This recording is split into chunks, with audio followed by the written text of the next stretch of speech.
రామేశ్వరంకే bomb పేలుడు కేసులో అనుమానితుడైనటువంటి ఒక వ్యక్తిని ప్రస్తుతం పోలీసులు అరెస్ట్ చేశారు. ఎన్ఐఏ అదుపులోకి తీసుకుందాం అనుమానిత ఉగ్రవాదిని. ఐసిస్తో లింకులు ఉన్నాయా అనే కోణంలో విచారణ జరుపుతున్నారు. అనుమానిత ఉగ్రవాది మినాజ్ అలియాస్ సులేమాన్. ఇతను బళ్ళారి సెంట్రల్ జైలుకి తరలించారు. ఈయన్ని ప్రస్తుతం మినాజ్ని ఎన్ఐఏ పూర్తిస్థాయిలో విచారిస్తుంది. బళ్ళారిలోనే కౌల్ బజార్లో ఉంటున్న సులేమాన్కి ఐసిస్కి చెందిన ఇద్దరు ఉగ్రవాదులతో సంబంధం ఉన్నట్టు తెలుస్తోంది. గతేడాది డిసెంబర్లో మినాజ్ అరెస్ట్ అయ్యాడు. ఇప్పుడు రామేశ్వరం పేలుడు కేసుకి మినాజ్కి లింక్ ఉండొచ్చని ఎన్ఐఏ భావిస్తోంది.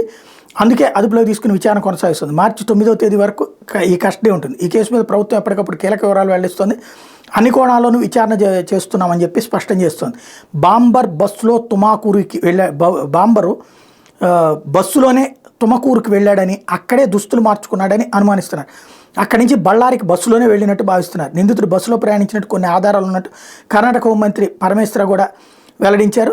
అదే సందర్భంలో అన్ని చోట్ల సీసీ కెమెరా ఫుటేజ్ని పరిశీలిస్తున్నట్టు చెప్పారు. బళ్ళార్లో ఐసిస్ మాడ్యూల్తో సులేమాన్కి సంబంధాలు ఉన్నట్టు కూడా ఎన్ఐఏ అనుమానిస్తుంది.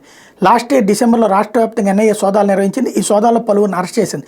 డిసెంబర్ 14వ తేదీని కేసు నమోదు చేసింది. ఆ టైంలో ఇతనున్నాడు. వీళ్ళందరూ కూడా కలిసి చేశారు ఇదంతా అన్నటువంటిది ఇప్పుడు ప్రస్తుతం విచారణ చేస్తున్నటువంటిది.